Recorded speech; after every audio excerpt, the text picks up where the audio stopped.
जी online student से बड़ा होगा ना, ये जरा सही है।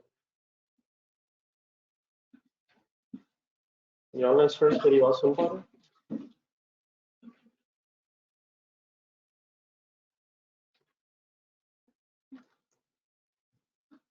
ये बड़ा, ये क्वेश्चन नंबर 1 हो रहा था, एक्स्ट्रा प्रैक्टिस क्वेश्चन नंबर 1, इसमें 2 एंट्री थी इकट्ठे सर। एक अगर देखना नेक्स्ट डेट बोलो स्टार्ट नहीं सर। 15 जुलाई को क्या हुआ था, रिवाइज करने का। 15 जुलाई को क्या हुआ था? क्या रिस्क एंड रिवॉर्ड्स हमें ट्रांसफर हो गए थे? कैसे पता चला?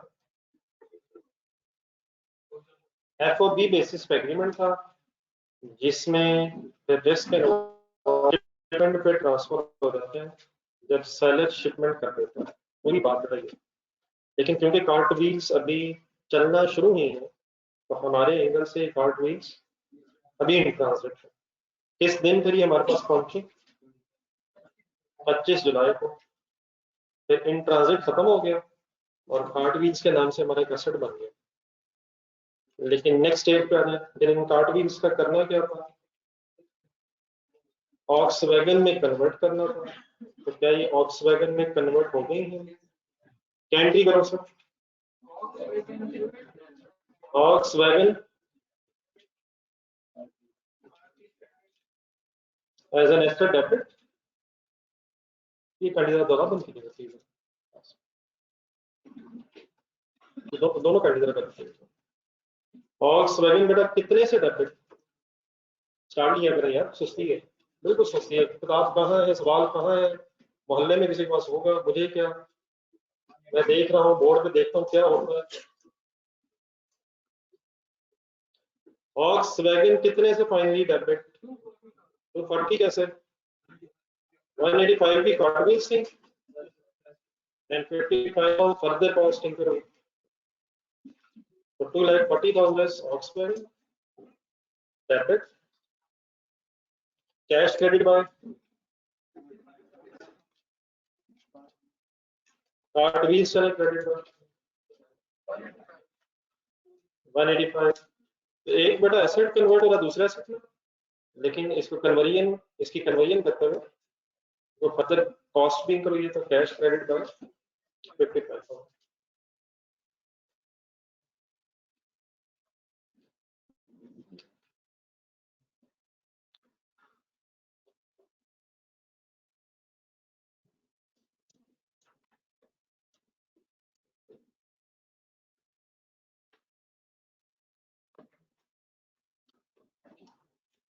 ओके सर, नेक्स्ट डेट बोलिएगा।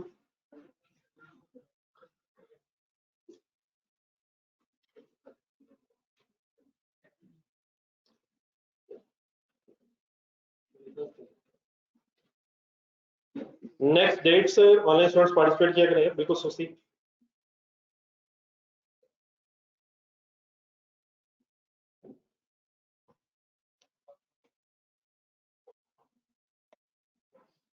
Cart wheels available for use कब हुई है? 1 सितंबर ब्रॉट इनटू यूज कब हुई है? तो इसकी क्या सिग्निफिकेंस इन डेट्स? तो 1 सितंबर में क्या एंट्री करो, 1 अक्टूबर में क्या करो? तो यहाँ से कोई एंट्री नहीं है।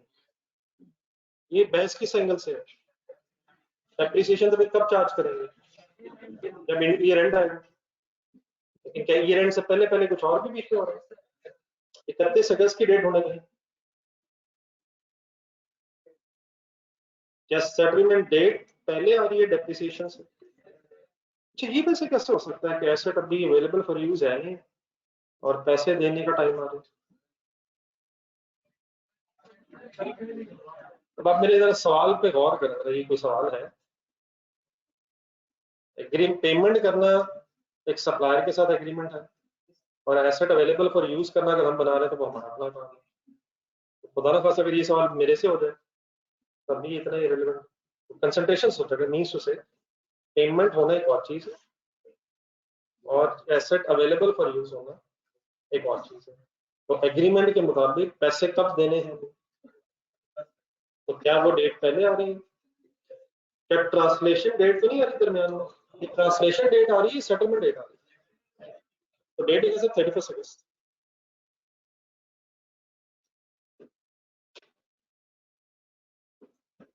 Settlement date means that date जिस डेट पे आपने अगर पैसे देने हैं तो दे रहे हैं, और अगर पैसे लेने हैं तो ले रहे हैं। क्या करें सर इसमें? तरीका क्या है एंट्री बनाने का? पहले डिसीजन ने पैसे देने कितने, बैंक क्रेडिट, फॉरेन करेंसी कितनी है 20,000।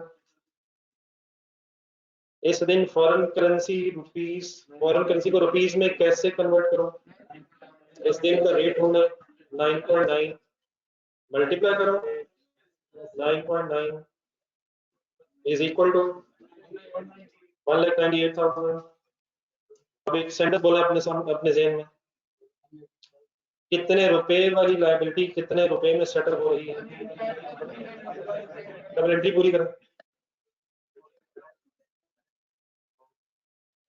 पेबल डेबिट बाय रुपीस, तो 185,000 पे लायबिलिटी बनी थी हमारी इनिशियली, लेकिन उसकी सेटलमेंट डेट तक आते आते उसमें 13,000 रुपीस का इंक्रीज आ, ज्यादा पैसे देने पड़ गए, which results into foreign exchange loss।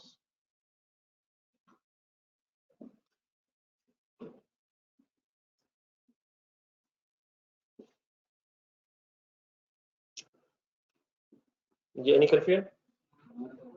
Next date sir 31 दिसंबर पे रुके, और डेप्रिसिएशन के महीने आप सही गिनेगा, दो डेट्स हैं, ऐसे उसे कंफ्यूज नहीं गिनेगा, पता है आपको बात।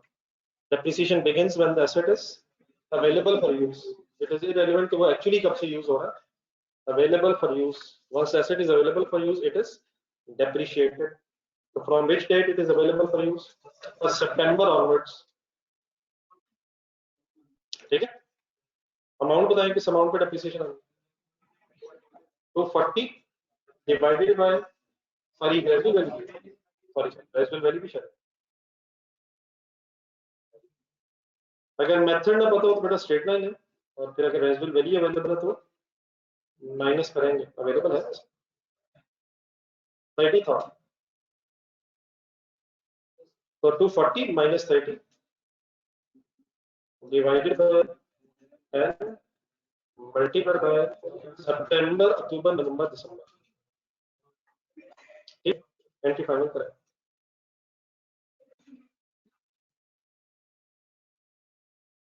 ये ठीक है बेटा ऑनलाइन स्टूडेंट्स, देखना सारे फिगर्स। तो आंसर फाइनली आ गया 7,000। पार्टिसिपेशन रखा करें बड़ा प्लीज।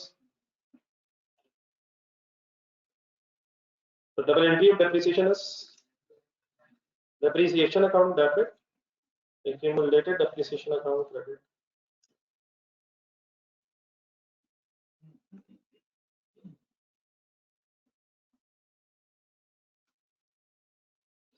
बहरहाल इसका इस टॉपिक का सेंस बनती जा रही है।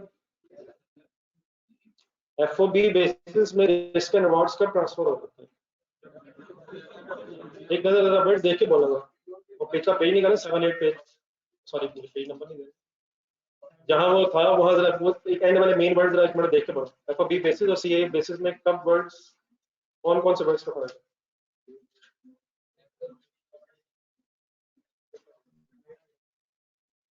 एफओबी बेसिस में मेरा ख्याल है कि जब सेलर शिप्स लोड कर देता, शिप में चीजें लोड कर देता है, शिपमेंट, शिप में लोडिंग हो जाती है सेलर, और सीए बेसिस में जब चीजें पहुंचती हैं अल्टीमेटली और कस्टम से क्लियर होती है अराइवल के टाइम पे। ठीक है, अरे वापस क्वेश्चन नंबर 2 स्टार्ट कर।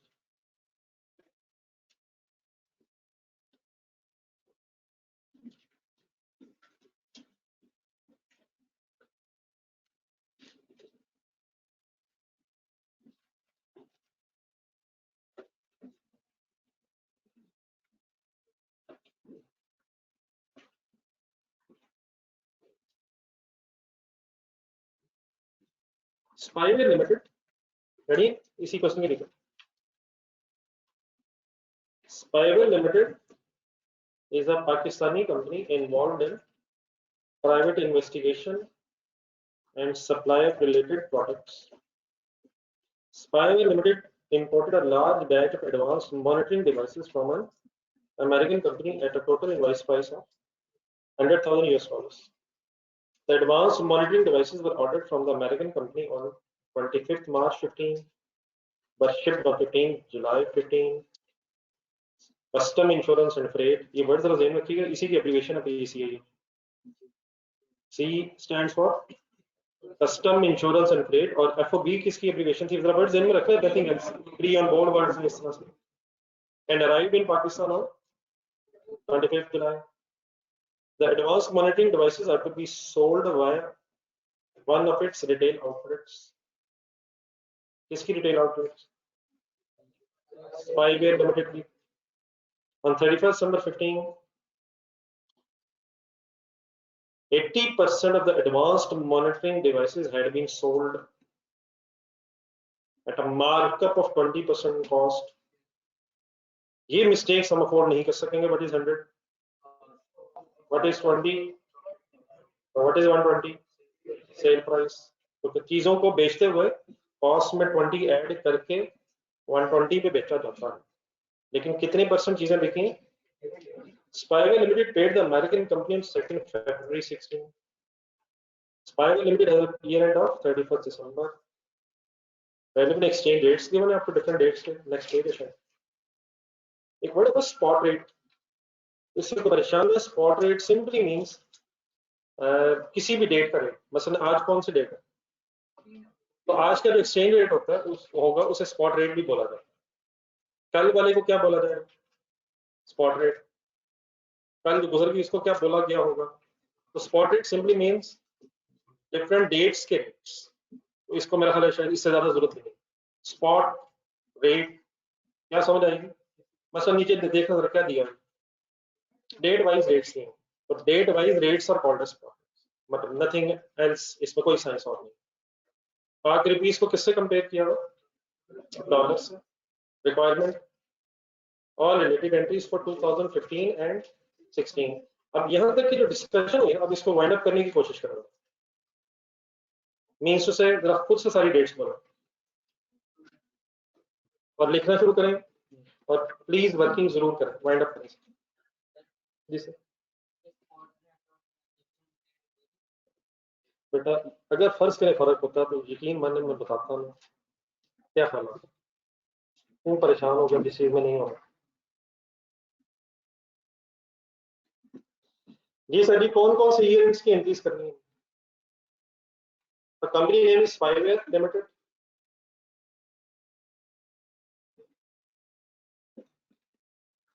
General entries.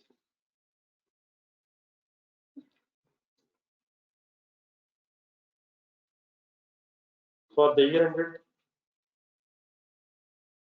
31st December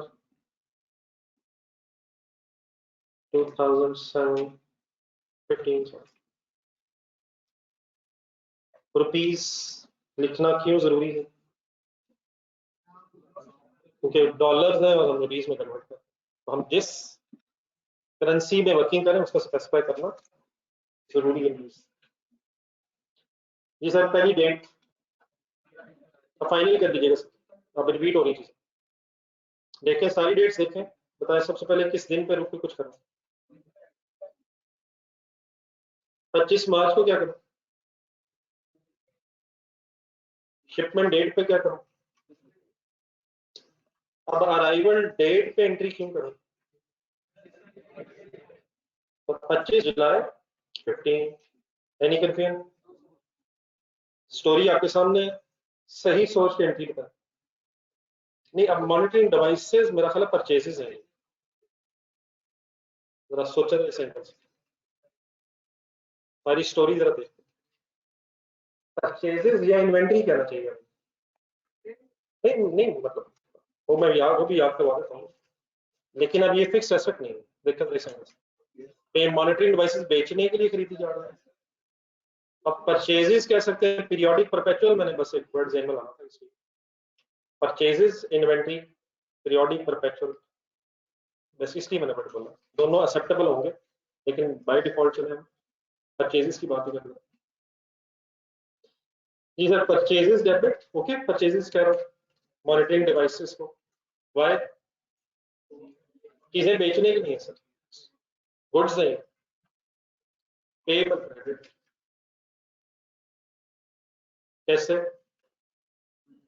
$1 lakh sir, multiplied by या डिवाइडेड बाय डिसीजन लेके फाइनल करें, सिंपल सा डेटा, जो रेट्स दिए हैं उसी को यूज करना, कौन सा रेट यूज करें, और किस दिन का स्पॉट रेट यूज करें, 25 जुलाई जिस दिन आप ट्रांजेक्शन लिख रहे हैं, तो 7.6, 7,60,000 सर, कैलकुलेटर अलाउड है, यूज किया था,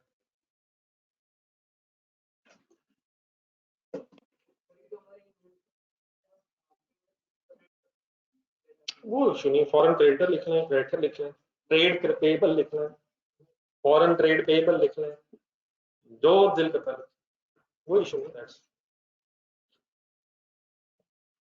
क्रेडिटर और ट्रेड पेबल वैसे इंटरचेंजेबल वर्ड्स हैं, इसमें साइंस नहीं है, वो ठीक है, लेकिन वो बचपन था, एक्सेप्टेबल, यानी कि उसमें कोई बहस नहीं, लेकिन why the purchase not the fixed asset, depreciate इसलिए नहीं होना, ये इस सेंस में इंपॉर्टेंट, बाकी ठीक है, payable creditor, foreign creditor, trade payables, everything is liability है। जी सर, एनी अदर कंफ्यूजन? जी सर, नेक्स्ट डेट,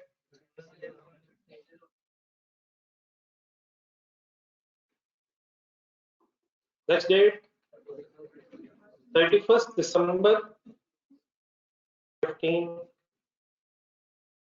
से रुकने की वजूहत,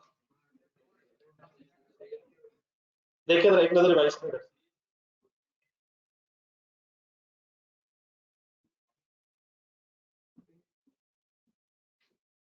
जी सर, सेल भी है और पेमेंट नेक्स्ट ईयर हो रही है, तो ट्रांसलेशन हो रही है, सेल करने पर डेफिनेटली आपकी चॉइस है, जरा सेल की बात कर लेते हैं, सेल लोकल है फॉरेन, एक्सपोर्ट सेल है,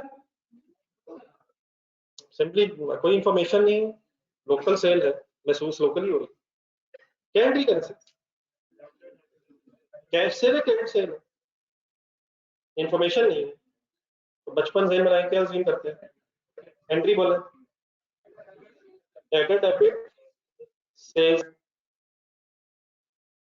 अमाउंट ही नहीं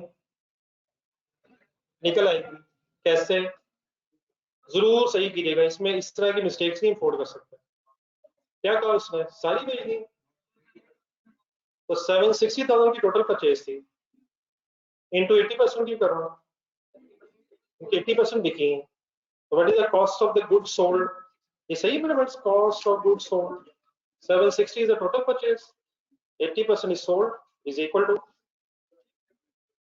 608,000, this is cost of the goods that have been sold, markup given है, मिस्टेक ना करनी कीजिएगा, डिवाइडेड बाय और मल्टीप्लाइड बाय फाइनल बता दें, डिवाइड बाय 100 into 120,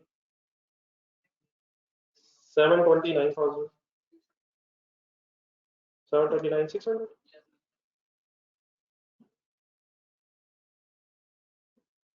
देखिए जी, वर्किंग पूरी लिखिएगा,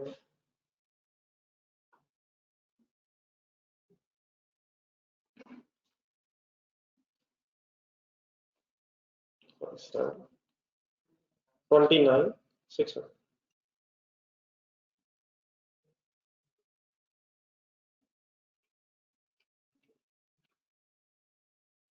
तो 729,600 की वर्किंग होती है,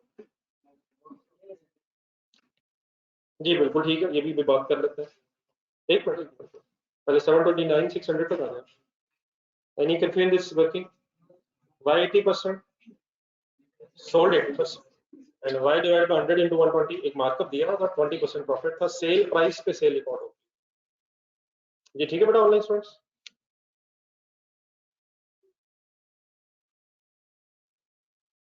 देन डेफिनेटली एक भाई ने भी बात की, ये भी इस तरह भी सोचा जा सकता है, लेकिन उसको भी फिर मेरे ख्याल सही तरह सोचना, अब इन्वेंट्री से रिलेटेड दो तरह के सिस्टम्स होते हैं, पीरियोडिक भी, परपेचुअल भी, अगर पीरियोडिक इन्वेंट्री सिस्टम हो तो फिर कॉस्ट ऑफ सेल वाली एंट्री आप साथ साथ नहीं करते,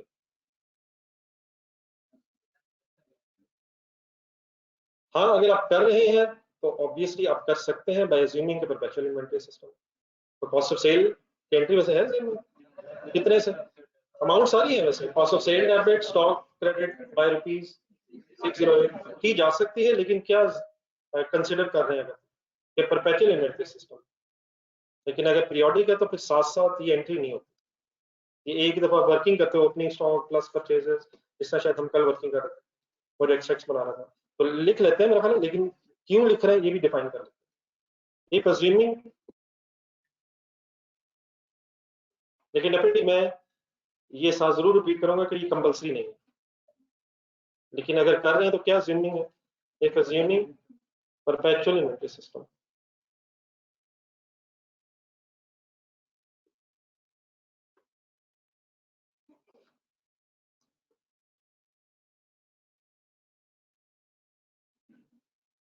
तो सेम डेट है,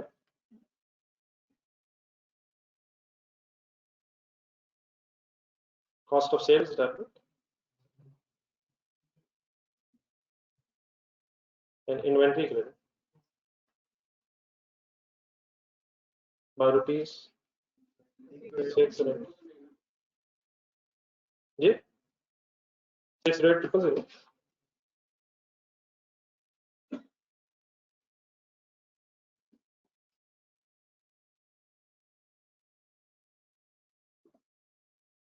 यानी कन्फ्यूजन फाइन, लेकिन बाद में इसमें एक और चीज भी ध्यान में आनी चाहिए, ऊपर परचेज वाली एंट्री में वहां भी फिर असूलन परचेजेस की जगह इन्वेंट्री वर्ड होना चाहिए, तो एटलीस्ट स्लैश करके लिखें। जितनी जितनी जितनी पुरानी चीजें कम से कम बीच में डिस्कस होंगी तो ये कम से कम रिवाइज हो रहा है। पिछला भी कुछ अभी डिस्कस होना, इम्पेयरमेंट भी शायद आजकल आ जाए, फिर इन्वेस्टमेंट प्रॉपर्टी आनी है, रिवैल्यूएशन थोड़ी बहुत आनी है, लेकिन शायद रिवैल्यूएशन की तो और भी ज्यादा जरूरत पड़नी है। तो जितनी जितनी चीजें एटलीस्ट मैं साथ साथ कहूंगा, उतनी उतनी डेप्थ में कम से कम पुरानी चीजें भी रिवाइज करना जरूरी है। अब ये ना कह दीजिएगा देखिए ये रुका है, जितनी बातें हो जाती है क्लास में जस्ट मिनिमम है जो आपको रिक्वायर्ड है। और ओके हर एक से बात, कोई कंफ्यूजन नहीं प्लीज, फाइनल करेंगे ट्रांसलेशन रहेगी।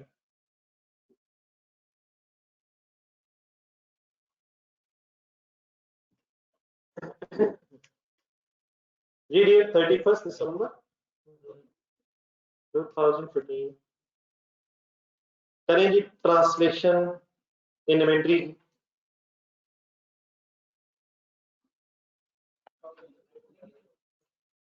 इन्वेंटरी की ट्रांसलेशन ही होनी है, तो डेटर की कर लेगा, इन्वेंटरी की नहीं, इन्वेंटरी की ना कर लीजिएगा, जो रिमेनिंग इन्वेंटरी रहेगी वैसे भी हमारा क्लोजिंग स्टॉक।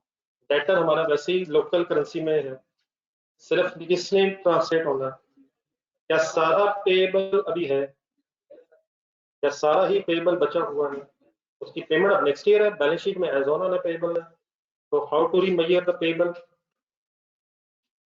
फाइनल करें सभी अभी बस समेटने अपने से कैसे करें। फॉरेन करेंसी उठाएं $10,000, टेबल में जाए तो डेट ढूंढें किस डेट का चाहिए, 31 दिसंबर का। नेक्स्ट पेज पे प्लीज टेबल फाइंड, ये ना हो कि अभी तक यही ना पता हो कि क्वेश्चन का टेबल किधर है, क्वेश्चन नंबर 1 तो नहीं करे साहब, भाई ढूंढ रहे इनटू 7 पॉइंट, ये ऑनलाइन स्टोर से बता दे रेट कितना 7.10 है, तो 7.1 तो इज इक्वल टू लायबिलिटी अब हो गई है 7,10,000, कितने की बजाय 760,000। आप इससे अगर बोलेंगे ना तो ऑटोमेटिकली आपके सामने सारी स्टोरी आ जाएगी। मैंने क्या वर्ड्स रिपीट बोले हैं, कहीं ट्राई करें, कितने की हो गई है कितने की थी, बिजनेस अपना समझे, कैसा महसूस हुआ है, लायबिलिटी बढ़ी है कम हुई है, क्या एंट्री बनी है, payable debit by 50,000 and forex gain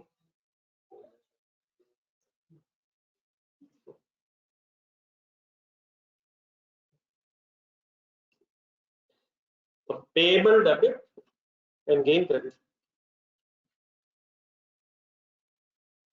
sir जी इधर बैठ के कल बेहतर ज्यादा लग रहा था।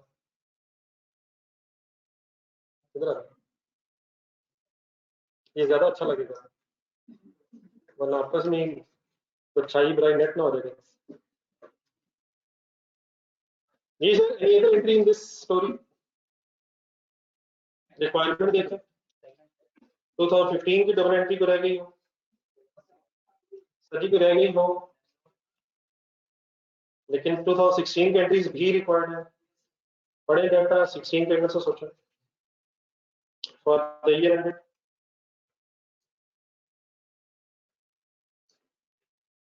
31st December 16।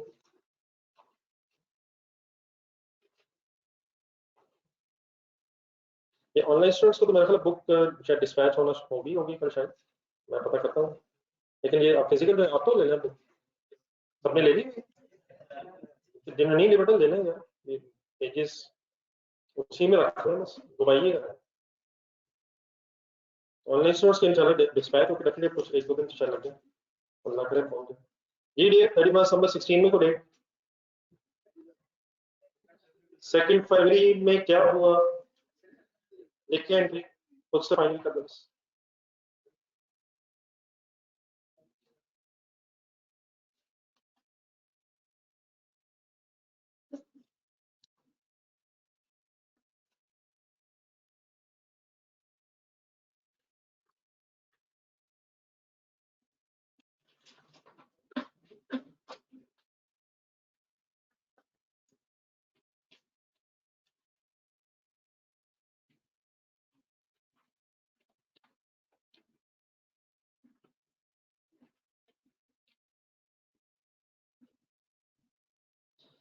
जी 2 फरवरी 16 बेटा, हाउ मच डॉलर्स 10,000 10,000 या सॉरी 1 लाख 1 लाख सॉरी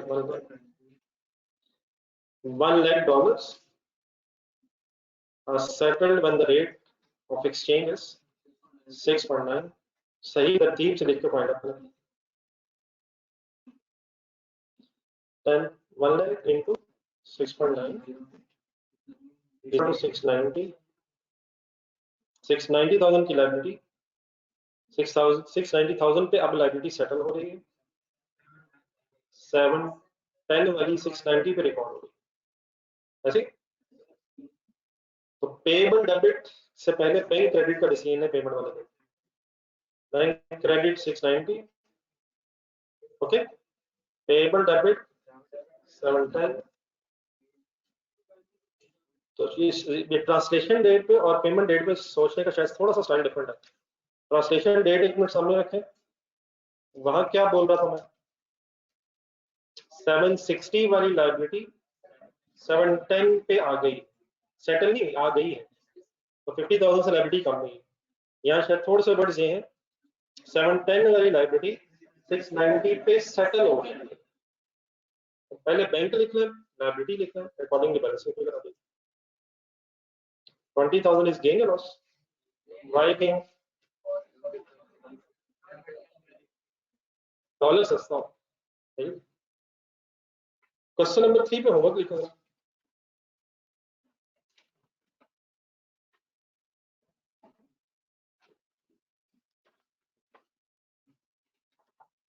अच्छा जो मैं क्वेश्चंस कहूँ बस वही काम कीजिए, इससे आगे अभी नहीं कर सकते, उसको टाइम लग रहा है।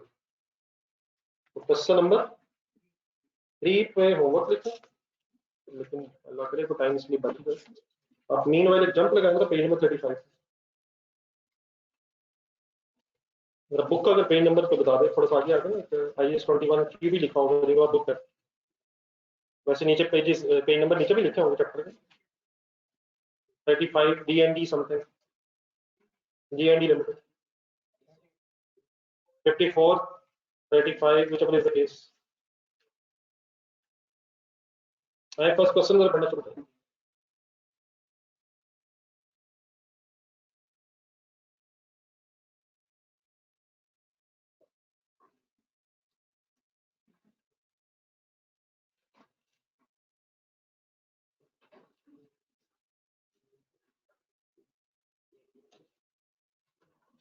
DND limited serious question sir आ गया, करने करवाने वाला आ गया।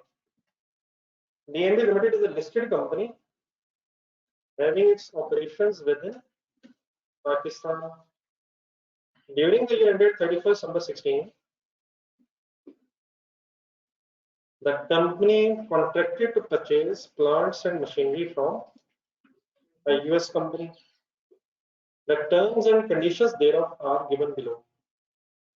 Total cost of the contract is 100,000 units US dollars, 1 lakh. Payment is to be made in accordance with the following schedule. On signing of the contract, $20,000. On shipment के साथ star नीचे explain हुआ ब्रैकेट में. FOB basis लग रहा है ना CIF.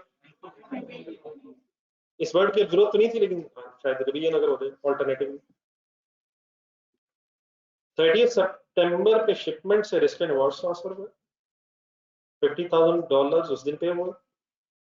और after installation and test run फिर 31 जनवरी 17 को रिमेनिंग $30,000 पे हुए. तो कुछ इंस्टॉलमेंट्स में होगा. The contract went through in accordance with the schedule and the company made all payments on time. The following exchange rates were available on different dates. Prepare the journals to show how the above contract should be accounted for under IAS 21. करवाना है आप. इसमें पढ़ना शुरू करें. अब कोई mistake हुई, एक एंट्री सिर्फ ऐसी जिसकी वजह से मैं क्वेश्चन कर रहा हूँ, वो मेरी है. बाकी अब शुरू आप करें. और शुरू में गलती हुई तो ये नेग्लिजेंस के अलावा कुछ नहीं.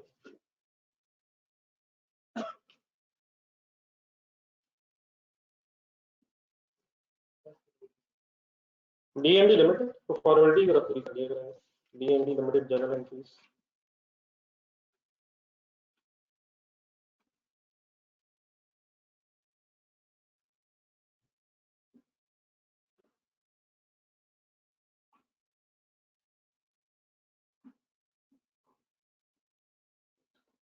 For the year ended. अच्छा, नीचे रिक्वायरमेंट में ईयर एंड नहीं लिखे हुए, लेकिन ऊपर फर्स्ट टाइम है ईयर एंड कंपनी के बताया 31 दिसंबर 16. लेकिन फिर डेफिनेटली जो भी इंफॉर्मेशन इसके मुताबिक अगर कुछ एंट्रीज अगले साल बनती होंगी तो कर देंगे. हाँ जी, मतलब ईयर रिक्वायरमेंट में ईयर नहीं है, लेकिन ईयर एंड हमें पता है वैसे. अगर फॉर एग्जांपल कोई नेक्स्ट ईयर में एंट्री गई वो भी लिख देते हैं. ये सारी डेट हो जाएगी. फुल कंसंट्रेट, रैंडम लिंक, ध्यान पूरा रखेगा.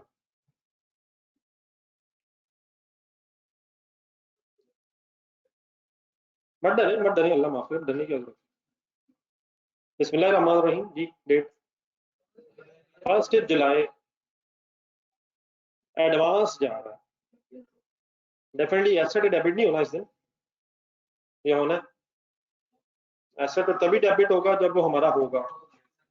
ये ट्रांजैक्शन डेट नहीं है, ये परचेज डेट नहीं है. लेकिन क्या इस दिन आपके कुछ पैसे जा रहे हैं? क्या डबल एंट्री बनेगी? Advance debit, bank credit. जी नहीं, on sign off the contract 20,000 दिए हैं और डेट ड्यू डेट्स पे पेमेंट्स नहीं है. पैसों की एंट्री का था. रहने दें, IFRS 15 एक ही बात है. जी सर, एडवांस डेबिट है, bank credit. Advance for machine definitely अगर आप कुछ एक्स्ट्रा वर्ड्स करना चाहें. अमाउंट कैसे निकालूं सर? अमाउंट सर, अमाउंट 20,000 क्या है? डॉलर है, डिवाइड बाय एक ही है, इनटू 60.5. 1210 000. 12 लाख 1000 में करना. चलो रहने दे. ठीक. Okay sir, sorry. अच्छा लगे ना यार, $20,000 जरा 1210 लगे. हमारे रुपये भी तो ज्यादा हो यार. क्या हो गया? हमारे रुपये भी तो महंगा हो. इसी बहाने चलो. जी सर, ये डन है सर. नेक्स्ट डेट बोलो. 30 सितंबर 16 डेट लिख के बस रुक गए. ये एंट्री मेरी है, ये एंट्री मेरी है, मेरी इन सेंस आप बताइएगा, मैं समझाऊंगा, बाकी उसके बाद फिर आप दोबारा तो ये जस्ट डेट लिख दें और लिखने को छोड़ दें।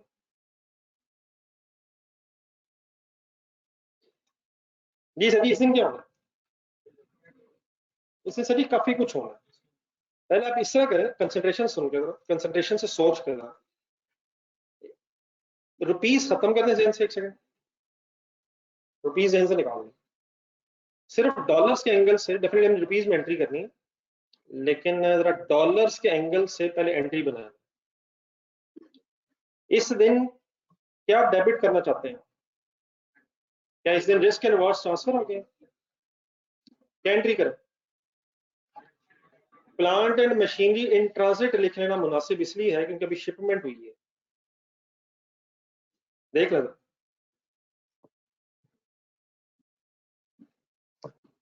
शिपमेंट हुई क्या है? कहाँ से शिपमेंट हुई है? यूएस से, फिर चलेगी, रस्ते में पहुंचेगी कि इंस्टॉलेशन टेस्ट रन भी वर्ड लिखे हुए हैं। तो मैं आस्ता आस्ता अभी और भी शायद बात करता हूँ। जब ये मशीनरी पाकिस्तान पहुंच भी जाएगी तो जरा थर्ड लाइन देखें, या फिर उसके बाद इसकी इंस्टॉलेशन भी होनी है, फिर टेस्टिंग वगैरह भी होनी है, टेस्टिंग। तो मेरा ख्याल है अगर हम बहुत जरा सीक्वेंस में डेप्थ में सोचें तो सबसे पहले इन ट्रांजिट है अमेरिका से, पाकिस्तान पहुंच भी गई तो फिर ये in transit work in process में शायद कन्वर्ट होगा। क्यों? फिर ये बनना शुरू, मतलब इंस्टॉल होगा, फिर फाइनली आफ्टर इंस्टॉलेशन ये प्लांट एंड मशीनरी के नाम से IS16 वाला एसेट बना, और फिर उसके बाद कोई डेप्रिसिएशन की बहस स्टार्ट होगी। Depreciation starts when the asset is, तो पहले चला इन ट्रांजिट, कब तक रहेगा इन ट्रांजिट? जब तक पाकिस्तान नहीं पहुंच जाएगा। जब पाकिस्तान पहुंच जाएगा फिर भी एसेट शायद इंस्टॉलेशन और टेस्ट रन की वजह से टेम्परेरी तौर पे कुछ एक वर्क इन प्रोसेस मशीनरी, और फाइनली फिर वो इंस्टॉलेशन और टेस्ट रन के बाद इस पोजीशन में आएगी कि हम उसे फिक्स्ड एसेट कह सकें, non current asset of IS16 कह सकें। वहां से ऑनवर्ड्स फिर डेट है उसकी टेस्ट रन इंस्टॉलेशन की। उसके बाद फिर इसकी कोई डेप्रिसिएशन अगर है तो उसको सोचना चाहिए। वैसे क्या ये बेचने के लिए? ये कैसे पता चला कि नहीं? इसकी इंस्टॉलेशन होनी है, इंस्टॉलेशन किसकी होगी? अपने यूज करनी है, तो है तो IS16 वाला एसेट, लेकिन चला है अभी, तो फिलहाल क्या एंट्री करूं, कैसे एंट्री स्टार्ट करूं? आप नहीं लिख रहे plant and machinery in transit debit, और I am talking about this entry in terms of dollars for the time being. तो पहले डॉलर इकट्ठे करते हैं, बताइए कितने डॉलर से एंट्री करते हैं?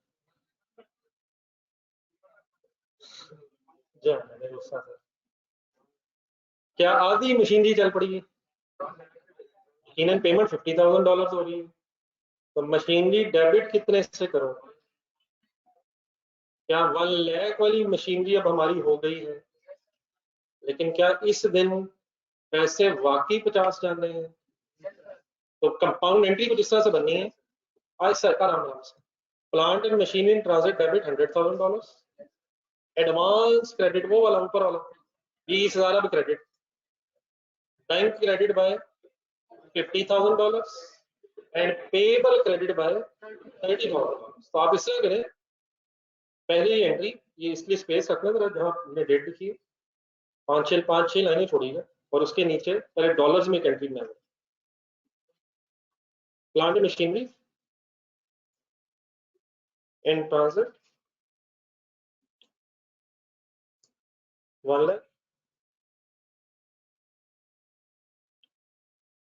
एडवांस क्रेडिट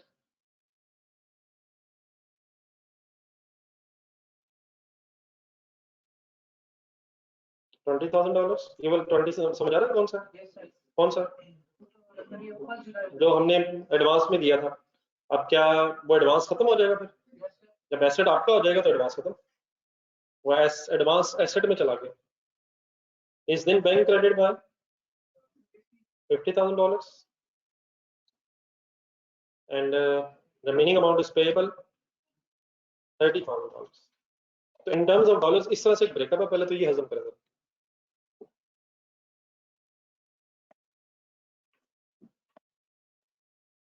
ये ऑनलाइन स्टूडेंट्स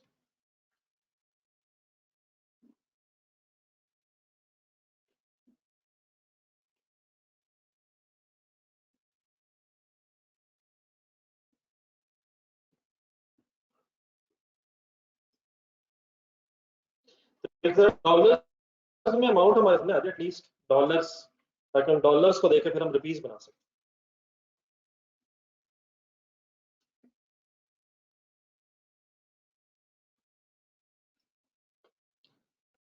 ये ओके?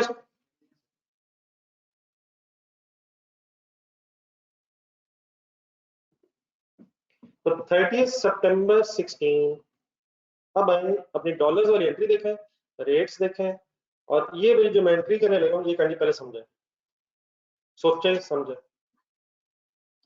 पहला हेड हो गया plant and machinery in transit date. बताइए कैसे वर्किंग करें उसकी। मान लें क्या है डॉलर्स मल्टीप्लाइड बाय 61। 61 कहाँ है सर? 30 सितंबर is equal to 61 lakh 61 lakh. आप मत लिखेगा, गलत तो ये गलत लिख रहा हूँ। क्यों? समझाने के लिए। ये ठीक नहीं है, शायद ठीक ही हो। ये पहले एक मिनट, बात क्या हुई यार? एक मिनट, उसमें लिखेंगे क्या बात?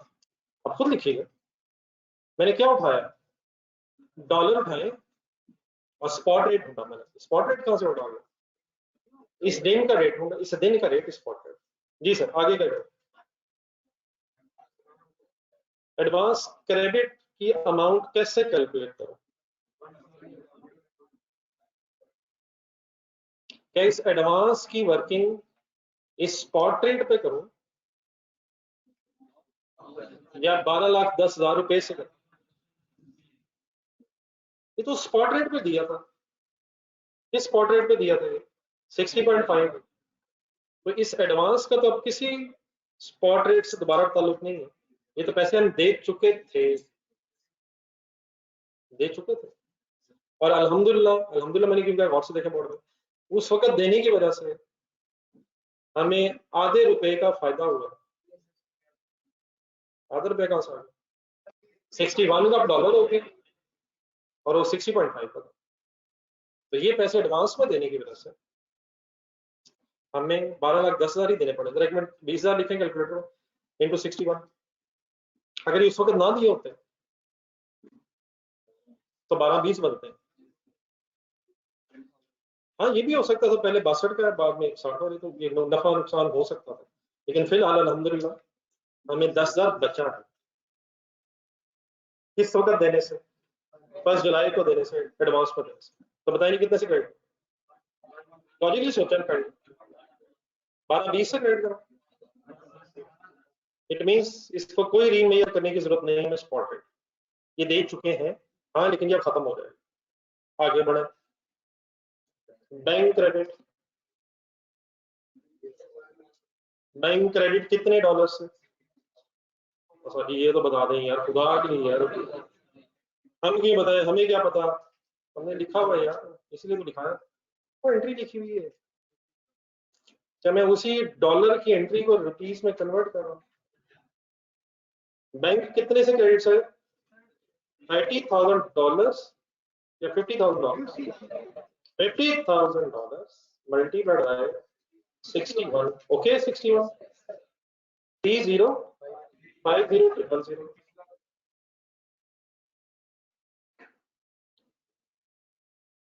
Done sir. आगे बढ़े। क्या बाकी पैसे लायबिलिटी है? कैसे मेजर करूं ये liability? 30,000 multiplied by 61। 30,000 into 61 1830,000।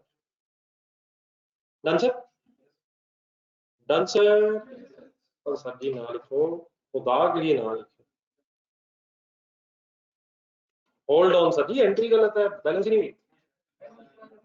Suspense आ गया सर। सर जी पहले बात तो सुनने क्या हुआ। एंट्री बैलेंस नहीं चेक करें सर। एंट्री में बैलेंसिंग फिगर नहीं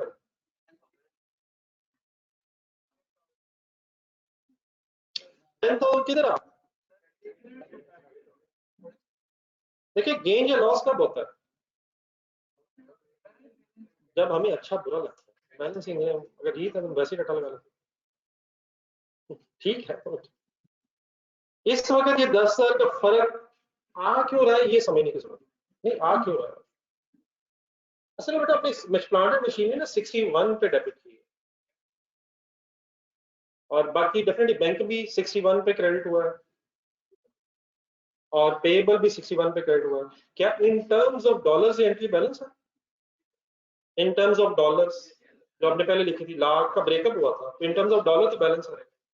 फिर एडवांस हमने दिया था ये 60.5 पे था, तो आपने अगर वर्किंग की थी दोबारा कर लें, 20,000 इंटू 60.5, तो सॉरी ये तो सॉल्व हो गया, तो 20,000 इंटू 61, तो 12,20,000 बनता था और 12,10,000 बनता था, ये उसकी वजह से 10,000 देख रहे हैं, बाकी सब तो 61 से मल्टीप्लाई हो। तो प्रॉब्लम अब ये है कि अब आप जो डेबिट जो है वो डेबिट देखें, ये जो हमने डेबिट किया 1 लाख इंटू 61, स्टोरी ये है कि ये हमें एसेट 61 पर डॉलर पे पड़ा ही नहीं है। डेफिनेटली एक एंट्री करने का तरीका ये हो सकता है कि मैं यहाँ फॉरेक्स एक्सचेंज लिखूं, फॉरेक्स गेन लिखूं और एंट्री बैलेंस करूं, लेकिन उस केस में क्या होगा, 10,000 इस साल के प्रॉफिट लॉस में रहेगा, एंट्री बैलेंस हो जाएगी सर, और बनता गेन ही है, ये भी कोई इसमें कोई हर्ज वाली बात नहीं, बनता गेन ही है। लेकिन क्या ये गेन अलग लिखें और एसेट को 61 से रिकॉर्ड करें? वो 61 से रिकॉर्ड होकर over period of time depreciate होगा, वो 10,000 एक्स्ट्रा है उसको, और सर 10,000 एसेट में है सर, तो वो डेप्रिशिएट होता रहेगा over period of useful life जो भी होगी, और ये प्रॉफिट लॉस में गेन आ जाएगा। लेकिन पॉइंट ये है कि हमें ये एसेट पड़ा ही नहीं है 61 लाख, एडवांस में पैसे देने की वजह से, $20,000 एडवांस में देने की वजह से ये एसेट हमें, कैलकुलेटर पकड़े,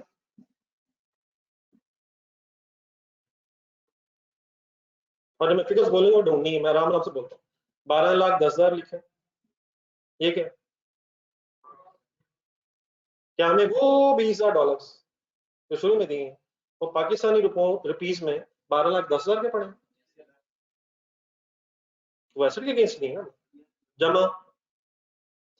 क्या ये जो $50,000 है ये हमें अभी ही देने हैं, इसी दिन ही देने हैं, तो ये तो हमें 30,50,000 ही के पड़े हैं, और क्या इस दिन के रेट के मुताबिक बाकी जो $30,000 है वो हमें 18,30,000 रुपए के पड़ रहे हैं? क्या इसमें फ्लक्चुएशन हो सकती है? लेकिन अभी हमें नहीं पता, आप इस डेट पे खड़े होकर सोचो, हमें क्या पता कि फ्लक्चुएशन कैसे होनी है। तो फिलहाल हमारी यही लाइबिलिटी है। तो तीन फिगर्स कौन कौन से आपने लिखी, 1210 प्लस 3050 प्लस, एक मिनट जरा इज इक्वल टू दबाएं। सवाल ये है, असल जो चीज समझने वाली वही है कि क्या एसेट हमें 6090 पे पड़ रहा है या 61 लाख का पड़ा है?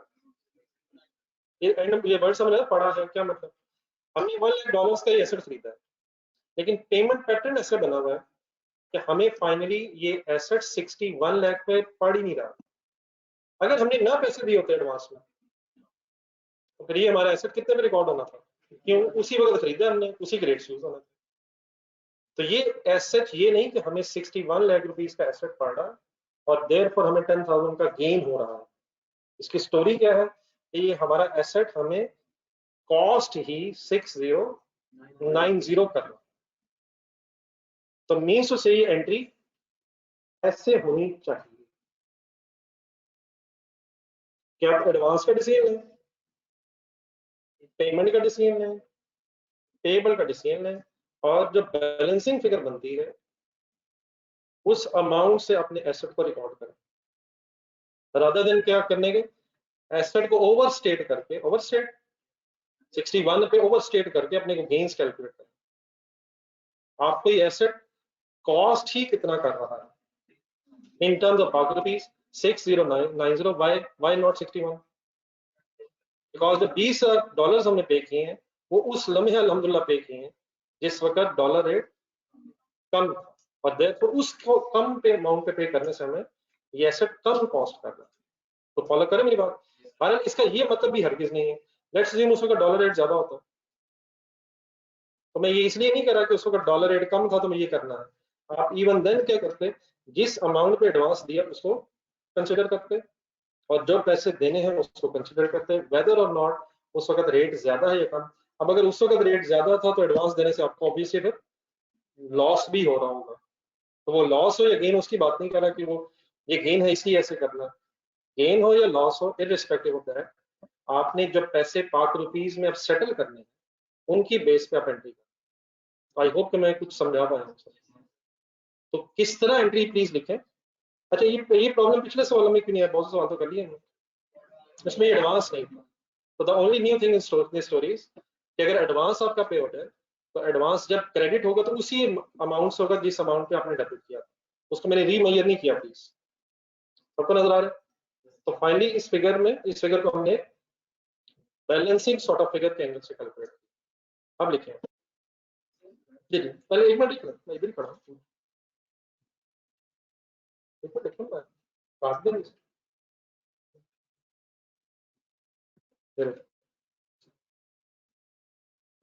लेकिन पहले डिस्कस करना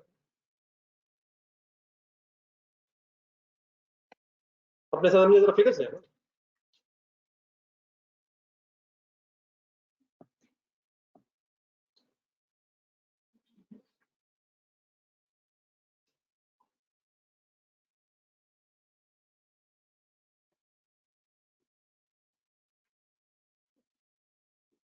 सर ये मोबाइल से जान पड़ा कुछ कैलकुलेशन के लिए, खुदा के लिए यार क्या हो गया माशाल्लाह। मोबाइल कैलकुलेटर मोबाइल के अंदर अच्छा हो गया।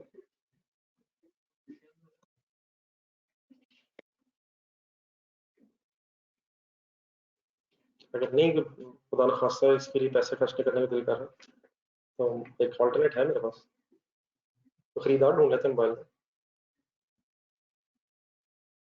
ना करें यार, आप तो सीरियस हैं। आजकल जो अदरवाइज मेरे साथ हो रही है सुबह दोपहर शाम वो तो ठीक है, लेकिन एक यही तो क्लास है जिसमें तो मुझे उम्मीद है कि डेबिट क्रेडिट हो सकता है कि जिनमें ये सख्त मौजूद है कि वो एग्जाम हॉल सोच सकते हैं। बाकी तो मेरी अनफॉर्चुनेट जितनी आज की क्लासेस हो रही हैं वो सारे भी एग्जाम्शन के बाद आगे आ गए। आप तो कम से कम आई कैट के हाथों से गुजर चुके हैं एग्जाम हॉल में, आप तो ऐसे ना करें।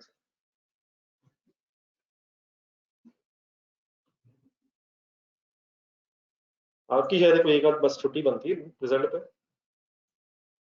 या वो भी नहीं बनती। एक आध का है मैंने, 15 मिनट काफी होते हैं वैसे तो सेलिब्रेशन के लिए, बाद में फिर कर लेंगे इकट्ठे, जहाँ कहेंगे उस दिन पे चलेंगे। जी सर जी लिखिए, ये आप बताइएगा काइंडली, आपके जहन में क्वेश्चन आ रहा है एक एक करके जरा। नई चीज है, हो सकता है आपके जहन में क्वेश्चन हो। हाउ टू थिंक इंशाल्लाह मैं कोशिश करूंगा कि आपका जरा फाइनल हो जाए, तो भी फिलहाल अगर आपके जहन में क्वेश्चन आ रहे हो मुझे पता चल जाए किस तरह के सवाल आ रहे हैं। जी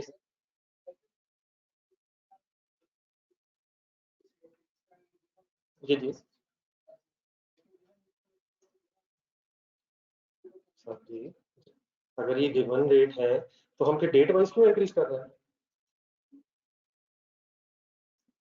और क्या हम ये जो समझ रहे हैं इसे हमने रियल लाइफ में अप्लाई करना है, या बस ये किताबी दुनिया है। तो रियल लाइफ में सभी फिर ऐसे ही करेगा। हम इन डेट्स पे क्यों इंटरेस्टेड है कि बार बार मैं आपसे क्या क्यों कहता हूँ ये अब डेट बताएं अब डेट बताएं। तो डाटा तो डेफिनेटली एग्जामिनर ने दे ही देना, लेकिन हमारा वो क्या टेस्ट ले रहा है कि रियल लाइफ में तो हमने उन डेट्स, मसला आज है कौन सी डेट 14 है, 14 डेट है, तो 14 वाले दिन अगर ये ट्रांजेक्शन हो गई तो इस तरह से विजुलाइज करें, क्या एडवांस दे चुके होंगे, एडवांस दे चुके होंगे, और क्या उसका पता होगा किस रेट पे दिए। कुछ पैसे आप आज दे रहे हैं और कुछ पैसे आपने फ्यूचर में देने हैं, लेकिन अभी फ्यूचर में कितने पे देने पड़ रहे हैं आप आज ही का रेट लगा सकते हैं। तो सभी हम लोग कुछ पे पढ़ रहे हैं, ये आपने पढ़ के प्रैक्टिकली अप्लाई करना है, इसलिए तो बेटा डेट्स कंसिडर हो रही है। जी बहुत सवाल जी।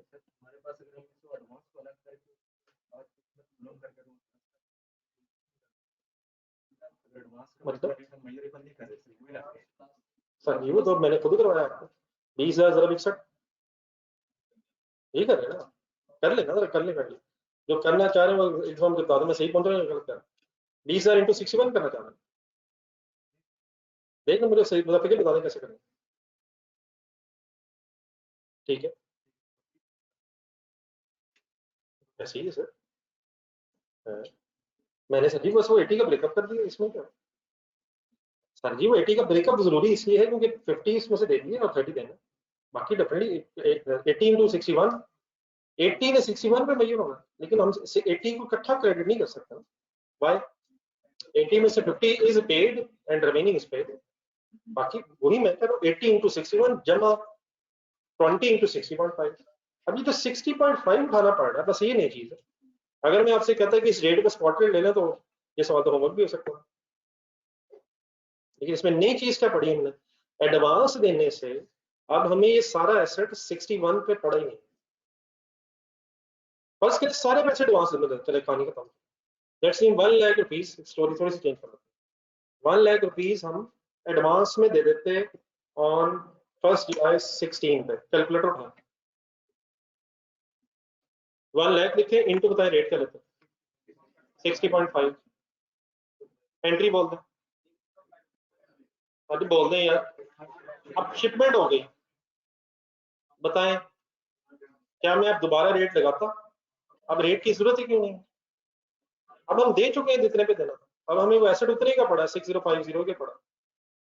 अब हमारी सिंपल एंट्री क्या होती? Asset debit and advance credit, means उसे अब करेंसी फ्लक्चुएशन से हमें कुछ फर्क नहीं पड़ रहा। तो be up to $20,000, up to $20,000 हमें करेंसी फ्लक्चुएशन से कुछ फर्क नहीं पड़ा। इवन हमें 50,000 अभी दे देने से भी फर्दर 61 के बाद फर्क नहीं पड़ेगा, 50,000 जो दे दिए। हाँ, अब भी हमें फॉरेन करेंसी ट्रांजैक्शन पे फ्लक्चुएशन से फर्क पड़ेगा रिगार्डिंग 30,000 जो पे, जो हम पैसे देते जा रहे हैं वो तो स्टोरी एंड होती जा रही है। लेकिन ये जो 30,000 हमने फ्यूचर में देना है, अगर फ्लक्चुएशन हो गई तो इस पे फिर हमें गेन लॉस निकालना है। ठीक है क्लियर?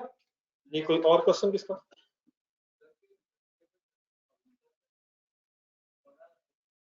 नहीं बेटा, वो तो हमने कल डिसाइड ही किया था कि पैसे देने से आप जरा बताएं एसेट बढ़ेगा या लाइबिलिटी सेटल होगी। अब ये जो फर्दर हमें नुकसान होना है या फायदा होना है करेंसी फ्लक्चुएशन का, ये पैसे ना देने की वजह से। सोचें रखें, ये अगर $30,000 बाद में महंगे हो गए या सस्ते हो गए, it is nothing to do with the purchase of asset, it is to do with the payment of asset. ये पेमेंट ना करने की वजह से नफा नुकसान है, ठीक है? तो वो फिर डेफिनेटली हमारा अलग से रिकॉर्ड होगा। एसेट किस डेट पे रिकॉर्ड हो जाएगा? ट्रांजैक्शन डेट, ये सही है? और ट्रांजैक्शन डेट की अमाउंट्स की बेस पे, और उसके बाद एसेट में चेंज नहीं आएगा मूवमेंट से। पैसे अगर आपने नहीं दिए तो आपकी लाइबिलिटी इफेक्ट करेगी। ओके, ये और भी कंफर्म? अब एक दो मिनट जरा मुझे दीजिएगा, मेरा ऑनलाइन स्टूडेंट से भी कुछ मेरे से पूछा, देखो क्या पूछा।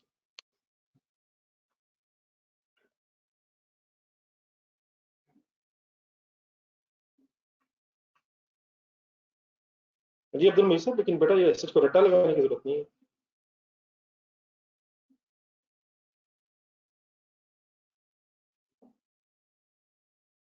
जी टेक्निकली बेटा ये बिल्कुल गलत कह रहे हैं, टेक्निकली बिल्कुल गलत है। टेक्निकली ऐसे है वर्ड, तो टेक्निकली हमारा 10,000 ज्यादा रिकॉर्ड होता था।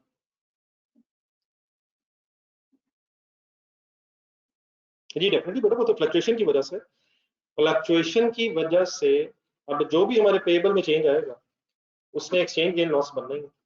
एक सेकंड एक और एक सुनेंगे यही, फॉर एग्जांपल ये डाटा इस तरह से होता है 30 सितंबर पे बाकी 80 पे हो जाएगा, गारंटी के बाद 20 एडवांस में ही, और सपोज बाकी 80,000 on the date of shipment pay होंगे, तो नहीं करते कैसे करते? कैलकुलेटर फाइल एसेट डेबिट करने से पहले आप क्रेडिट का डिसीजन लें। एडवांस कितने से क्रेडिट करते हैं? 1 to 10 से, और प्लस क्या करते हैं? 80 × 61, और फिर फ्यूचर में रेट बदलें ना बदलें, हमारे पैसे दे देने से कोई फर्क नहीं पड़ना। और 50 जो अब दे दी, इस केस में 50 जो दे दी उससे फर्क नहीं पड़ना हमें फ्यूचर में, जो रिमेनिंग लेकिन 30 रह गए उसका वही होना है जो हम रूटीन में रोज करते हैं। ये ठीक है प्लीज ऑनलाइन स्टूडेंट्स का सारा होगी जी सर।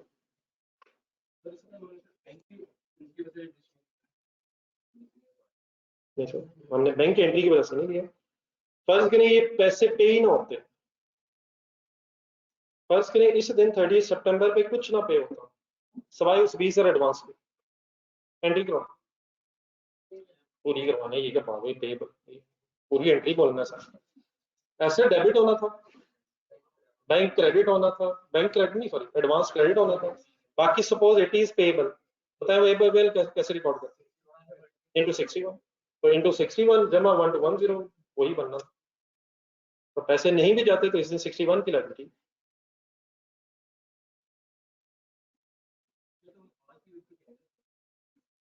ये आज ही की डेट पे कर रहे हैं, आज की डेट पे हम फिर ये कर रहे थे कि पैसे अगर नहीं दिए बाकी ऐसी, तो इनटू 61 आंसर पड़ेगा और डबल।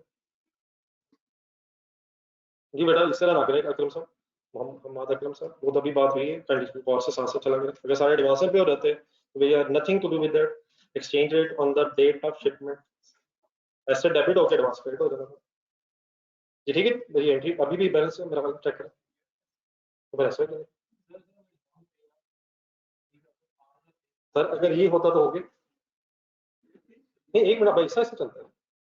अगर एडवांस पे ना करते तो ये सवाल आप घर से करते नहीं, सिंपल 1 लाख इंटू 61, फिर इसका मतलब मैं एसेट 61 का पढ़ रहा हूँ। फिर चाहे हम इसी दिन पैसे देते, फर्ज करें ये हो जाता कि हमने सारे पैसे इसी दिन दे दिए, बैंक क्रेडिट 61 है, ठीक है। अगर पहले कुछ ना दिया होता 61 लाख, और अगर कुछ ना दिया होता सारा देना होता तो सारा 61, ये 61 पे रिकॉर्ड होता। लेकिन $20,000 को एडवांस में दे देने की वजह से हमें सारा एसेट 61 रुपीज पर डॉलर पे पड़ा ही नहीं, उसमें से $20,000 हमें 60.5 पे पड़ा एडवांस में दे देने की वजह से। और अगर एडवांस नहीं दिया होता तो बुरी चीज है, विरोध होगी। ठीक है सर, जी सर आगे बढ़ेंगे।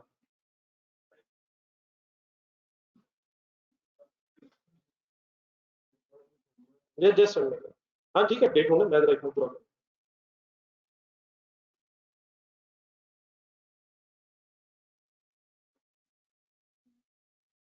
कंसल्टेशन ईयर एंड में रखें 31 दिसंबर, कोई एक आध एंट्री मेरा ख्याल है भी।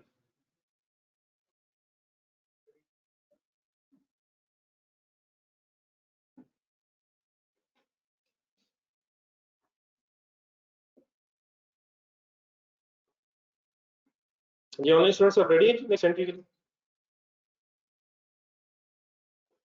तो फिर नेक्स्ट एंट्री की डेट क्या बता दो। ये ऑनलाइन स्टूडेंट्स आप ही हैं बेटा, आप में से कोई है ऑनलाइन स्टूडेंट?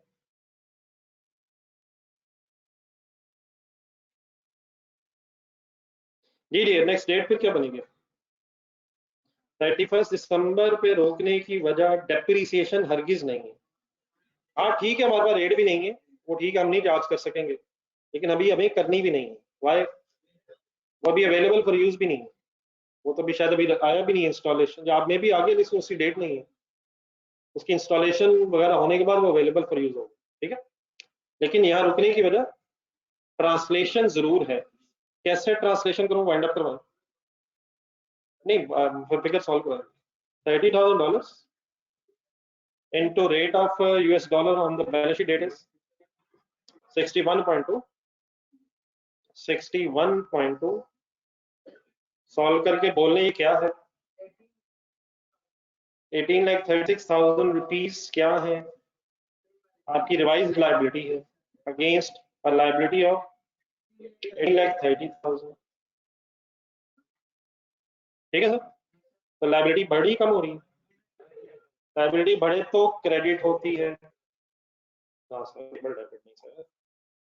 लाइबिलिटी बढ़े तो लाइबिलिटी क्रेडिट होती है, और फॉरेक्स लॉस बन रहा है। लाइबिलिटी बढ़ना अच्छा नहीं लग रहा आपको? ऐसा कुछ लगता भी है, मैं ऐसे कहता था।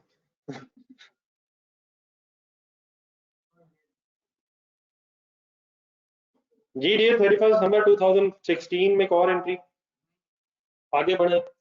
अब उसने ईयर एंड नहीं लिखा हुआ, जो पॉसिबल एंट्रीज हैं नेक्स्ट ईयर के एंगल से भी करना।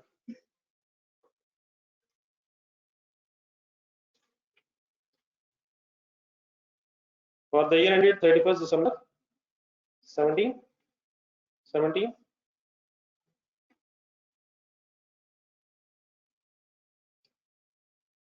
जी सर, कौन सी डेट ऑफ सर?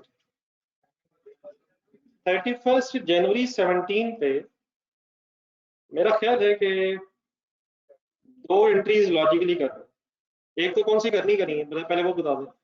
एक पेमेंट हो रही है, पेमेंट सेटलमेंट थी, ठीक है, बट सेटलमेंट डेट आ गई 31 जनवरी 17, $30,000 अब पे होने हैं, ठीक है। लेकिन उसी दिन पे after installation and test run भी है, तो जो ट्रांजिट था एटलीस्ट वो अब एसेट में 16 में आ जाना चाहिए, ठीक है। तो कौन सी डेट? 31 जनवरी। बोले जरा हेड, पहले वही करवा दो। प्लांट एंड मशीनरी डेबिट, अब इन ट्रांजिट वर्ड हट जाएगा।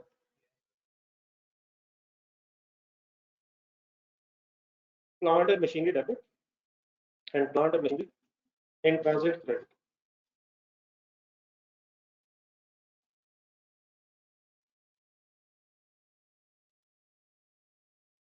Bye rupees. जी वही स्पॉट रेट, नहीं अवेलेबल तो है यार, नहीं अब रेट तो है वैसे, वही सर, वही वही। अच्छा, हम पहले ये भी इसमें थोड़ी सी चीजें ध्यान रखिएगा। अब अगर फर्ज करें, आपको फर्दर कस्टम ड्यूटी बता देता, नॉन रिफंडेबल टैक्सेस बता था, जिस तरह थोड़ी देर पहले था कार्ट व्हील्स ने बनाया था, कार्ट व्हील्स पे 55,000 रुपये खर्चा हो गया था फर्दर वाला, तो वो डेफिनेटली ऑब्वियसली एसेट का पार्ट बनेगा, लेकिन कोई दोबारा इसकी फॉरेन करेंसी में मूवमेंट की एंट्री नहीं। Done sir, done sir. Next date sir, सिंह mind up sir, too much time sir. जी बैंक कितने से क्रेडिट, कितने dollar? 30 into 61.5 spot rate on the date of payment, finally settlement। जो हमें स्टूडेंट्स हो गए।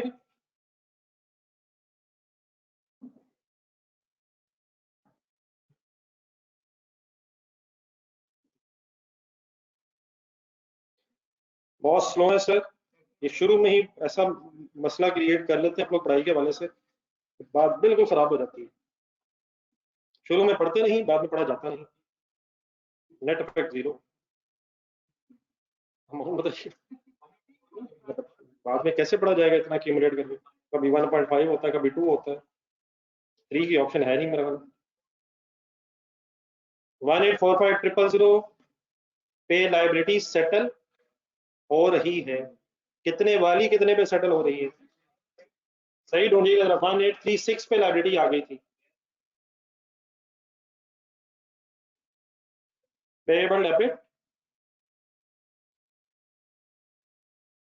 1836। जी, क्या सेटलमेंट करते हैं फिर लॉस हो गया? कितना? तो डॉलर महंगा होता जा रहा है।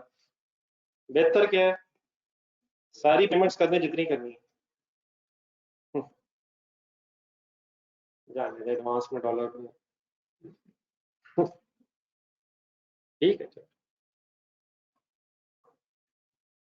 अगर आप डॉलर खरीद के रख लें 170 का, और ये हो जाए 175 का, तो कैसा लग रहा है? और इंशाल्लाह अगर ये हो गया जीरो का, सर ये अगर पाकिस्तानी नौजवान थोड़ा सा बदल गया ना, तो ये आराम से हो जाना। आपको लगता है पूरी उम्मीद है कि मैंने नहीं बदलना। ये किन मुल्कों की करेंसी स्ट्रांग है?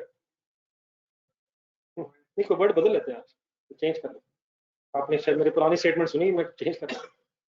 इन मुल्कों की करेंसी स्ट्रांग है।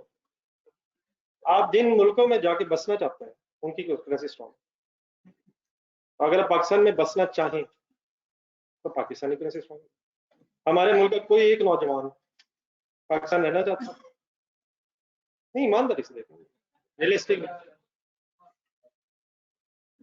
बोलना ही जा रहा है। मजा नहीं आ रहा। कहाँ है सारे ख्वाब हमारे? वहीं जहाँ की करेंसी स्ट्रांग है। लेकिन जिन मुल्कों की करेंसी बड़ा स्ट्रांग है, उन मुल्कों के नौजवान उन्हीं मुल्कों में रहना चाहते हैं। तो शायद ये डिसाइडिंग फैक्टर, हमारे सारे ख्वाब जहाँ हैं वहीं करेंसी स्ट्रांग। ठीक है, हम वापस आएंगे उठा के, हम डॉलर लेने जा रहे हैं, वापस आ रहे हैं। वापसी का सफर बड़ा मुश्किल है सर। चलें बहरहाल, अल्लाह करे आप जहाँ हो ईमान की हिफाजत के साथ हो। 31 जनवरी एक एंट्री रहती है सर, एक एंट्री रहती है जिसका डाटा नहीं है लेकिन रहती है।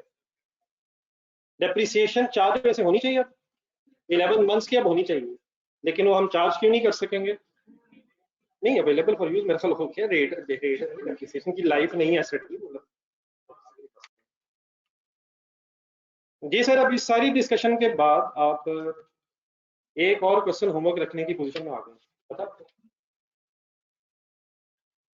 क्वेश्चन नंबर नहीं, क्वेश्चन नंबर 2 तो बड़ा आसान सा ही है, लेकिन अब करना है तो एक सही वाला करें।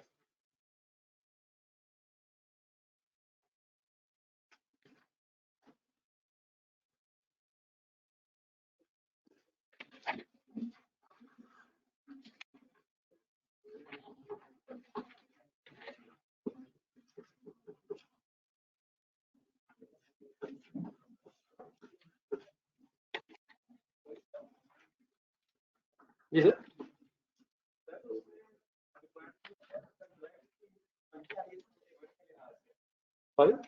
IS-21 क्लास की है।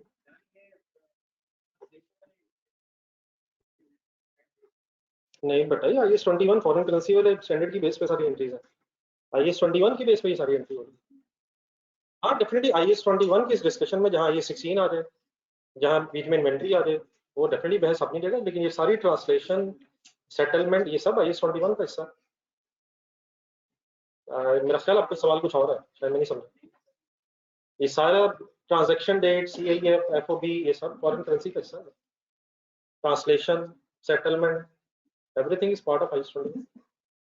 ये सर जी पेज नंबर आपने ढूंढना है 40।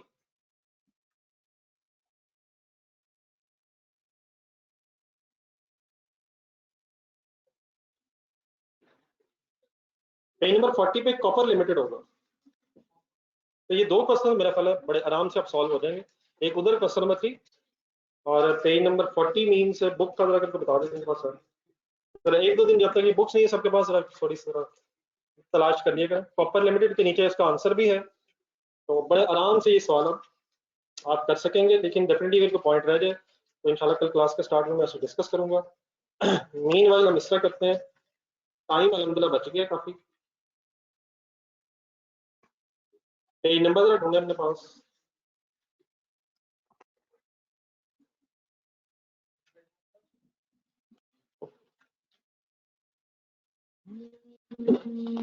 पेज नंबर ढूंढे अपने पास, नोट्स का 13, जिनके पास नोट्स है पिछला सेट जो था।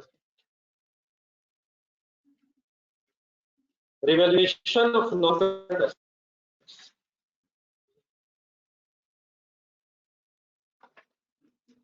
या बल्कि सॉरी एक पेज पीछे से, इसी से पीछे, रिवैल्यूएशन से पीछे एक एग्जांपल आ रही है, नॉन मॉनेटरी आइटम। अच्छा, इस स्टैंडर्ड को भी आप इंडिविजुअली ना पढ़िएगा, इसमें कुछ वर्ड्स ऐसे हैं जो मेरे एक्सप्लेन करने वाले हैं।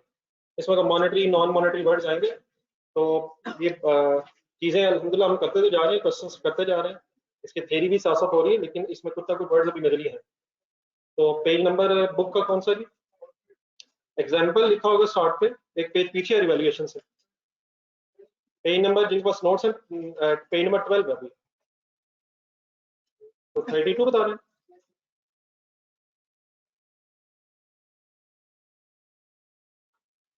तो इस स्टैंडर्ड में बेटा थोड़ा सा जरा रिवैल्यूएशन, IS-40, IS-16, IS-36, इसकी जरा बीच में कोई मिक्सिंग है, लेकिन ये बिल्कुल कोई इशू नहीं।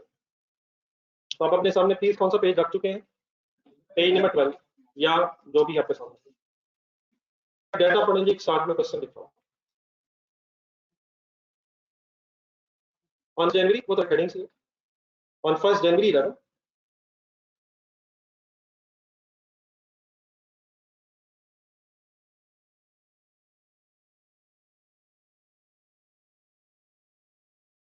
on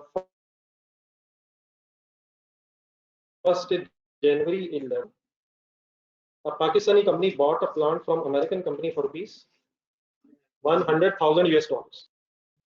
The company rates दी हुई और स्पॉट रेट्स दी, सबको डाटा मिल गया सर? सर जी डाटा कैसे ढूंढ रहे सर, क्या ढूंढी जा रहा है? मैं भी ढूंढ रहा हूँ, आप भी ढूंढ रहे हैं.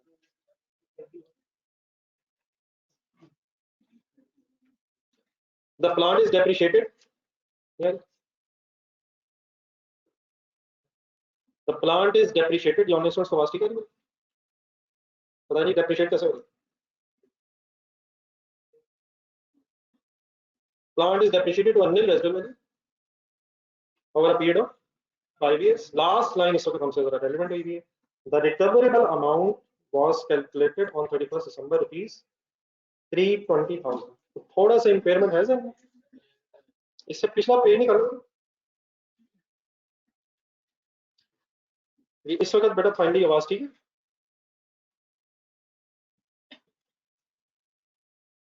काइंडली ऑनलाइन स्टूडेंट्स प्लीज आप बता दें. मेरे बीच में शायद इशू आया था, इस वक्त तो नहीं.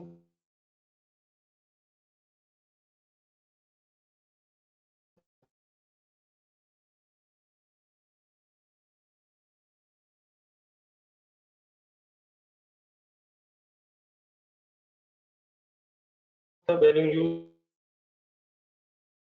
कैसे कैलकुलेट होती थी वगैरह वगैरह, होपफुली वो सब तो अब जरूरत नहीं है, लेकिन कम से कम जो मैं बताऊंगा उतना जरूरी जरूर है. अगर कैरिंग अमाउंट किसी एसेट की रिकवरेबल अमाउंट से कम हो जाए, ज्यादा हो जाए, तो डिफरेंस क्या कहलाता है? Impairment loss. तो इम्पेयरमेंट लॉस की एंट्री बता दो. Impairment loss debit accumulated impairment loss है कि एंगल से याद रखें, बाकी डेफिनेटली एसेट में से लेस होना चाहिए. एंट्री लिखना है impairment loss debit accumulated impairment loss credit. बाकी डेफिनेटली अगर रिवैल्यूएशन हो किसी एसेट की, रिवैल्यू हो, तो फिर जो इम्पेयरमेंट लॉस है वो प्रॉफिट एंड लॉस में डेबिट होने की बजाय सरप्लस से एडजस्ट हो जाता है. ठीक है. एक चीज और जरा आइडिया होना चाहिए, रिकवरेबल अमाउंट किसे कहते हैं? It is higher of two things, fair value less cost to sell and value use. Means अगर कभी आपका fair value less cost to sell भी गिवन है, वैल्यू यूज भी गिवन है, तो आप उसमें से क्या सिलेक्ट करेंगे? जो हायर सिलेक्ट कर लेंगे उसका नाम रिकवरेबल अमाउंट है, उसको फिर कंपेयर करेंगे कैरिंग अमाउंट से, उस दिन की कैरिंग अमाउंट से. और अगर कैरिंग अमाउंट ज्यादा होगी तो इम्पेयरमेंट लॉस है, और अगर कैरिंग अमाउंट कम होगी तो कोई इम्पेयरमेंट लॉस है. तो बस इतनी की बातें जो मैंने की हैं जरूर हर वक्त जहन में रहनी चाहिए आज से ऑनवर्ड्स रिगार्डिंग इम्पेयरमेंट लॉस. मेरी तरह जरा देखो बता दें इम्पेयरमेंट लॉस कब आता है? और कैरिंग अमाउंट रिकवरेबल अमाउंट से ज्यादा हो जाए. रिकवरेबल अमाउंट किसे कहते हैं? हमारे पास अभी 8 मिनट है, 8 में से इंशाल्लाह 5 मिनट हम इस्तेमाल करते हैं रजिस्टर पर एंट्रीज करें. थोड़ा सा जो डाटा है इसकी बेस पर इम्पेयर लॉस की बात 8 में 5 यूज करते हैं, उसके बाद डिसाइड करेंगे बाकी 3 का क्या करना है. पहली डेट बता दो. नीचे एंट्रीज लिखी हुई है जरूर, लेकिन अपने अपने हाथ से लिखनी है. बेस्ट ये है कि रजिस्टर एंट्रीज के ऊपर रखें. सवाल की तरफ आ जाए. नेक्स्ट पेज पे सवाल.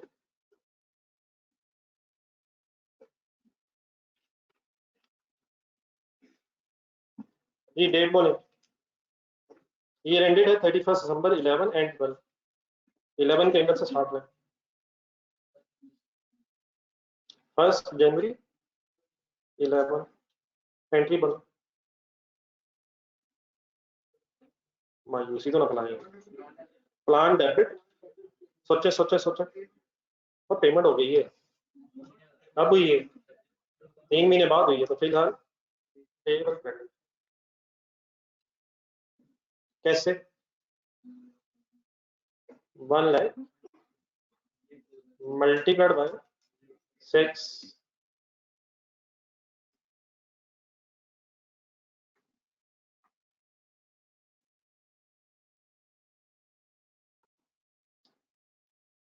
Next date.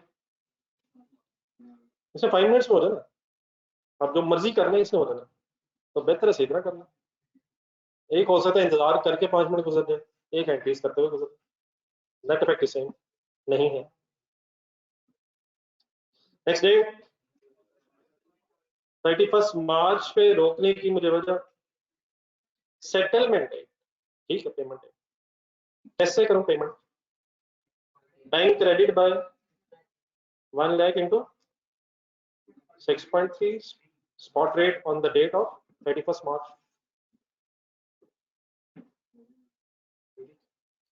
is equal to 630, payable debit by 6 lakh, difference आ रहा है 30, लॉस है। अब इस लॉस पे या गेन पे फर्दर के बहस की जरूरत तो नहीं है, इस चीज से कंफर्टेबल हो गए सर? कब क्या है? नेक्स्ट डेट 31 दिसंबर 11, क्यों रोका? डिप्रिसिएशन के एंट्री चार्ज करें।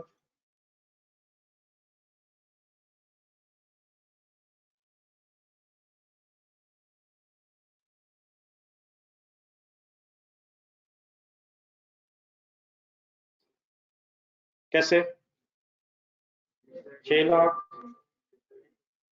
डिवाइड बाय 5, नहीं 6 लाख ही 120।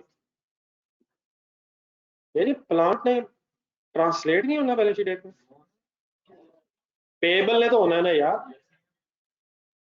पेबल है नहीं और प्लांट ने नहीं होना। प्लांट वंस कन्वर्टेड इनटू पाक रुपीस, गेम खत्म, अनलेस कल आ जाए। जी सर, इम्पेयरमेंट लॉस है लेकिन इस साल नहीं, तो क्या पहले अगले साल की भी डेप्रिसिएशन चार्ज करेंगे? पेमेंट हो चुकी है बेटा, नो ट्रांसलेशन, ये तो क्लियर है, नो ट्रांसलेशन, नो ट्रांसलेशन दिसंबर। नेक्स्ट फिर डेप्रिसिएशन पहले चार्ज करें, जिस डेट पे इम्पेयरमेंट टेस्टिंग हो रही है पहले उस डेट पे आपने अमाउंट फाइंड आउट करनी है, और अगर ये एंड पे है तो 2 साल गुजर गए। नहीं सर, नहीं सर। अच्छा अब वो बता, 120 there is no information of any method, बल्कि लिखा होगा। ओके सर, 120 दो दफा जी। अब 31 दिसंबर 12 दोबारा डेट लिखें और चेक कर लें, पता नहीं पेमेंट लॉस है या नहीं, चेक करना होता है। पहले कैरिंग अमाउंट फाइंड आउट करें। कैरिंग अमाउंट कैसे? 6 lakh minus 120, 120 for 2 times means to 40 is equal to 360, recoverable amount given 320,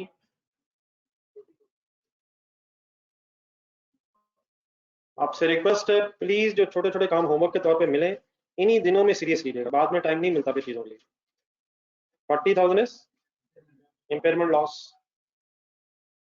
कुछ कॉन्सेप्ट्स बनाने के लिए शुरू में कुछ चीजों पर कुछ इंप्रूव हो गए हैं with respect to their concepts. Okay sir, 40 loss बनता है वैसे? क्या डिफरेंस इज लॉस या कैरिंग अमाउंट हायर का difference is loss? Not the difference is loss, always the difference is not loss, carrying amount की वजह से डिफरेंस इज लॉस। जी double entry sir, impairment loss debit and accumulated impairment loss credit. Thanks for sitting. अल्लाह हाफिज जी। ये मैंने बताने monetary item, non monetary item, जो मैं नई वर्ड्स बता रहा अभी एक्सप्लेन हो गया। नहीं, थैंक्स फॉर सिटिंग का हरगिज मतलब नहीं था कि इम्पेयरमेंट के स्पेलिंग पूरे ना करके उठे। थैंक्स फॉर सिटिंग मतलब आपको इंतजार में थे कि बैग पहले ही पैक हुआ हुआ था, नीचे आंसर लिखा तो हुआ है। वो तो बेचारी बुक है, ये दूसरा वॉल्यूम भी दे देता। अल्लाह हाफिज सर, जज़ाकल्लाह। सर क्लास में टाइम पे आया करें सर।